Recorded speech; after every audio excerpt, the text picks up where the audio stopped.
Green.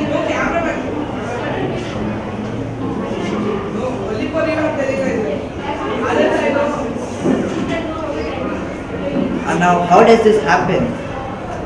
The sugar present in the solution of sodium hydroxide and sodium hydroxide solution donates the electrons to the manganate ion present in the potassium permanganate as it has a negative valency.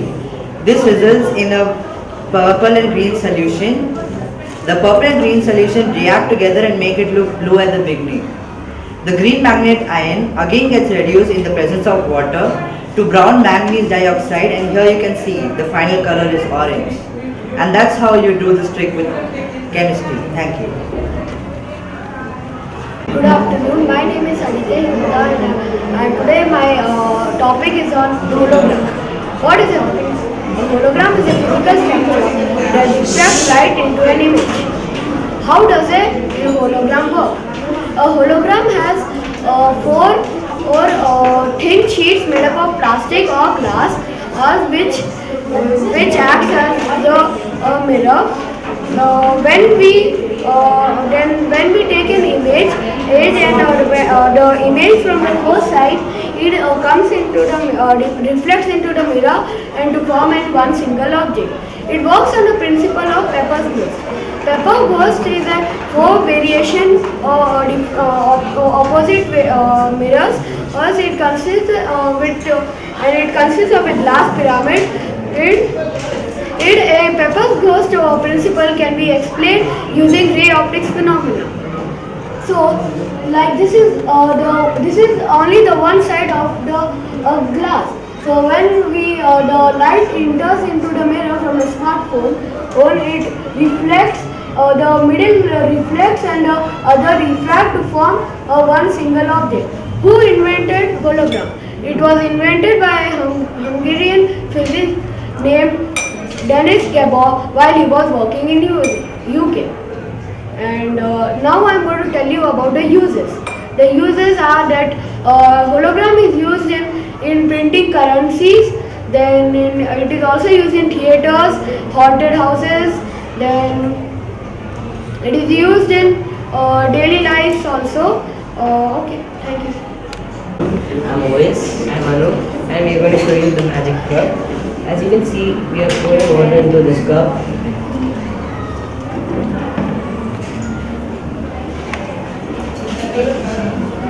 And we have to wait for some time.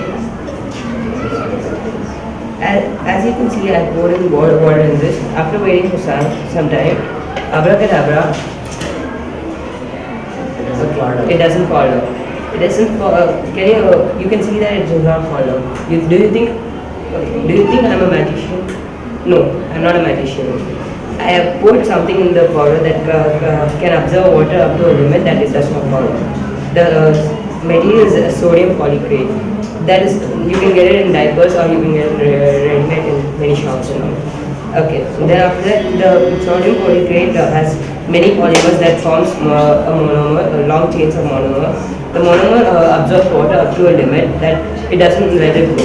That's why the water is not falling down. There are many uses of sodium polycrete. The uses are like it is used in hair shampoo, hair gel, and it has hair gel, and it has one more use, that is it can be used as a filtrate reducer in solid drilling industries.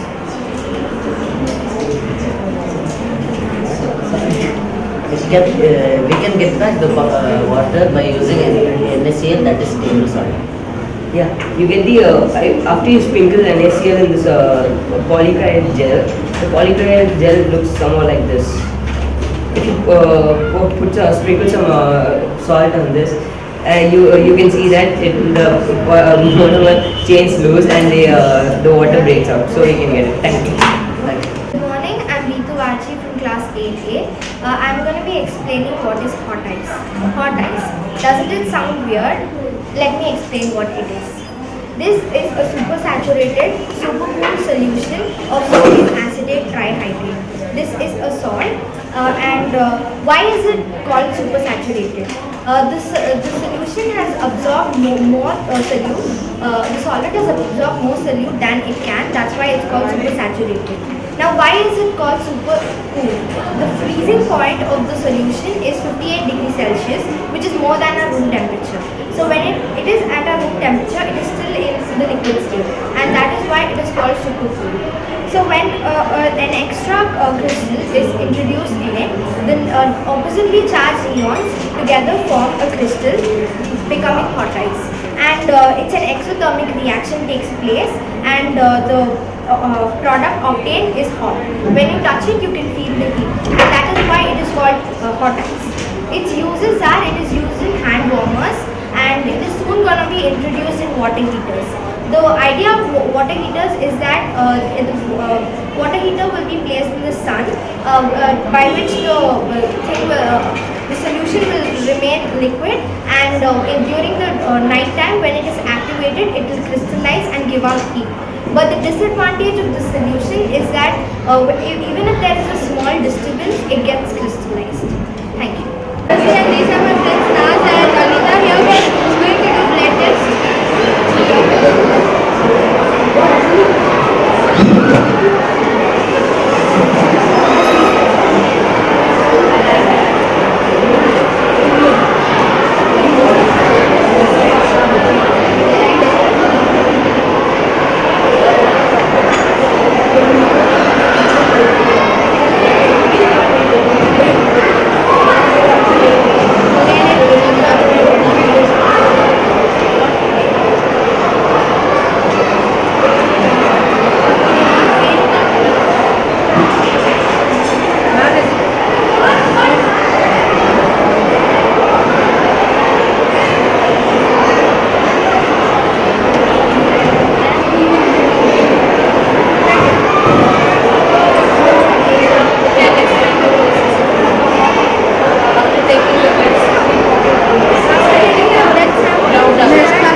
I am Nick Thomas and this is Milen Santiago. Today we are going to talk about the pituitary gland and its different uses. The pituitary gland hypophysis is a size of pea and weighs 0.5 grams in thickness. Its protrusion is from water of the hypothalamus. The anterior pituitary is the low water gland that regulates several physiological processes like growth, reproduction, stress, and lactation. The hormones secreted by the pituitary gland controls the growth of the body, then blood pressure, then control different sex organs and etc. Some of the different types of hormones are growth hormone, melanocyte hormones, and different types of them. Growth hormone speeds up the growth and it has some sex organs which controls the gonads and ovary which helps in reproduction. And prolactin helps increase in milk yield of breast milk. Thank you. Good afternoon. My name is Akhil. Good afternoon. My name is Sahil. And my name is Asif. We are doing brain waves.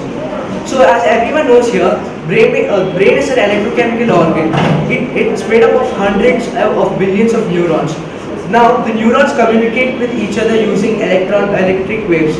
So when millions of neurons send electric waves, there's an enormous amount of electronic activity in your brain. So brain waves are basically the combination of these electric waves, and they appear in a cyclic pattern. Hence, they are known as brain waves. So the brain waves have different frequencies. While right now I'm talking, so I'm in the gamma wave. The gamma waves are more than 30 hertz and above. They include active listening, learning, memorization skills, and many other functions of your brain. Then comes a beta state. The beta states are hertz of 18 to 27 hertz. This state is when you are awake and you are alert to your surroundings. Then is the alpha state. The alpha state is what you call the relaxation state. This is when you meditate. Alpha state is where you get thoughts for new ideas and where different things are revealed. Then you have the theta state. This is the state where your brain is in low activity mode. During theta state, when you sleep, when you are in theta state, you get dreams. So basically, theta state are your dream waves. And then the final waves are the delta waves. These are the deep dreamless waves that you get when you're sleeping. So now we'll explain the unconscious mind, which my friend Sahil will explain. Okay, the unconscious mind consists of many other parts. Usually, it is considered as a symptom, but it's not. It consists of introspection such as feelings and emotions which are not controlled by the body. But even though being at an outer surface, it is in a conscious awareness. The activities such as hidden phobias, feelings, emotions, and other activities are controlled by the unconscious mind. If the unconscious mind wasn't present, we would not do activities without our knowledge. So many people do activities which is without their knowledge and which is considered as symptoms. During sleep, many people talk, many people do sleepwalking, etc., which controls the unconscious mind. The unconscious mind is the head of all these things. When the unconscious mind works, the man doesn't know. This is because it is in a sleeping state. During the sleeping state, it works as a delta wave. So these waves produce many other frequencies. The theta and the delta waves are mainly responsible for the unconscious part of the brain. Secondly, this unconscious mind was found by a German romantic in the 18th century and a philosopher whose name was Schelling, and it was coined by an English writer and essayist. And later on, it came into the real world. When it got into the real world, this was considered as wrongdoing of a human being. So it was not considered as an activity of the brain. Later on, when people got to know that the unconscious mind is present somewhere at the backside of your brain, they understood that there are many things that a person can do without your knowledge, such as the hidden powers in the brain which is not yet identified. So what is a brain actually we are talking about? That brain will be explained by my friend Asif. Brain is an electrochemical organ. It is only situated in the top, because if it is located in other parts of the body, it gets damaged easily. Women are more intelligent than boys because they have more number of neurons in their brain, and men have larger brain than women, but women have more neurons. Brains consist of 10 billion neurons in them. The brain needs oxygen because to do various functions. The back part of the brain shows the dreams during sleep because the unconscious part of the brain works. The brain functions as a multiple organ. It is the main head of it's like a king of the kingdom. So when it works, many other organs at the same time work with it. So it is the master of all the organs. Thank you. Good afternoon. My name is Dhruva. This is my friend Anshul and that's Lokesh. I am going to explain about the methods of examining the brain and the spine. This is MRI. MRI, also known as magnetic resonance imaging, is a type of scan that takes the images of the inside of the body. You lie inside this tube when you are taking the scan. When the tube is inside, they produce large sounds which helps for the anatomy or the pictures taken for the result. MRI uses large magnetic fields and radio waves. When you lie here, there are external magnetic fields all around the inside place. This is Lokesh, where he'll be explaining you about CT scan. This as different to this is CT scan, but little difference. This can scan the whole body, and this scans only still our spinal cord, and this gives many sounds when they scan, and gives three-dimensional figure, axis, perpendicular, and they gave the image in the three-dimensional figure, and it was found in 1970s. And in America, there are 7 millions were made for, and there were many used for this, and they become more large, as my friend will say about the I'm going to explain you a difference between an MRI and a CT scan. MRI has no much of radiation, while CT scan has radiation from 2 to 10 MSc. There are more number of accidents in MRI, and in CT is not there. MRI is for the whole body scan, while CT is from head to spine. In MRI, the time taken for MRI is 3 to 2 hours, and while in CT it's 2 to 5 minutes. I have advantages of MRI. The advantages of MRI is they don't produce many radio waves, so it's not harmful for your body. But it also has a disadvantage that people who are claustrophobic, that means that people who are scared of entering an enclosed box or something, they are very scared to get inside. So it's a very big disadvantage. So this is the working of the MRI scan.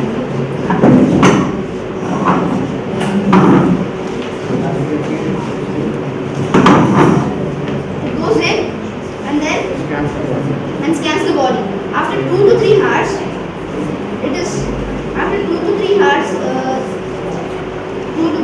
takes for the radio waves to enter, and then again it leaves out after 2 to 3 hours.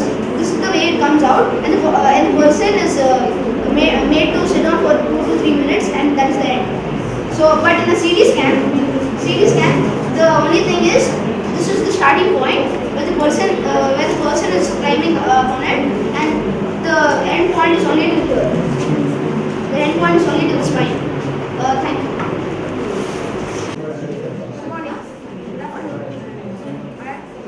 Good afternoon, I'm Danish. Our topic is about hypnotism. Our topic about hypnotization. There is a cerebral cortex which stimulates organs like the eyes, nose, and mouth. Like when you constantly focus and concentrate on something like this video.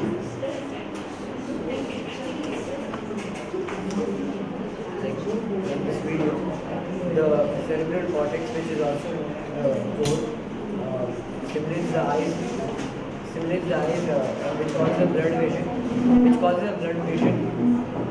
which causes blood vision in front of your eyes, and you can see this in this video. And there are many diseases related to hypnotism, like short-term memory, long-term memory, and how do you get your dreams, and the hypnosis. So during the short-term memory, you forget things quite frequently, and long-term memory, you remember things. And in dreams, like the cerebral cortex stimulates the things you experience a day, and then it stimulates it during the night, and you experience a dream. And during the hypnosis, due to constant focus and concentration, the core which is located in the brain stimulates your eyes and other organs such as nose and ears. So in this video you can see that after you see this video, it gives you a blood vision, and the things you see gets expanded. So this is all about My name is Janvi and I am Rifat. So we are talking about the brain. The brain is the central of the nervous system. It is present in all vertebrates and most of the invertebrates. It is protected by the skull. As we know, the brain is the most complex structure in the human body. It has many adjacent groups, as you can see. The more the adjacent groups in the brain, it increases the intelligence of the person.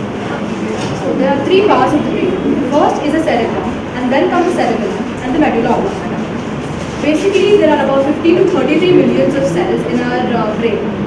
The impulses passed from one neuron to the other neuron is faster than the writing speed. The development of the neuron starts in the embryo and ends when we are 6 to 7 years. And 1 in 125 million people, they are born without the sensation of the ability to feel pain. This is because due to genetic disorder, because of the absence of pain-sensitive nerve endings.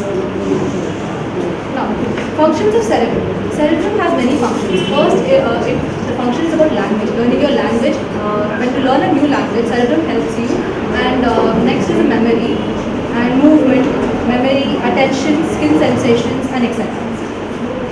The functions of the cerebellum: speech control, memory, hearing, consciousness, the heart rate, which is the most important thing, is controlled by the cerebellum of our body, breathing also, and the vision. The medulla oblongata controls the movement and maintains the posture of the body. It so happens sometimes that you remember something, but you just cannot speak out, and you always end up saying that it's on the tip of my tongue, but I just can't do it. This is because of the lack of ability to maintain your memory problems. The neuron impulses. Neuron impulses have a domino effect. Each neuron receives the impulses from the axon and then it passes out to the dendrites of the other neuron. It comes up to the axon of the same dendrite and then jumps to the dendrites of the other neuron. The synaptic gap which is present between two neurons helps the impulses to pass very smoothly. At the age of embryo, the neuron growth is about 250,000 neurons per minute.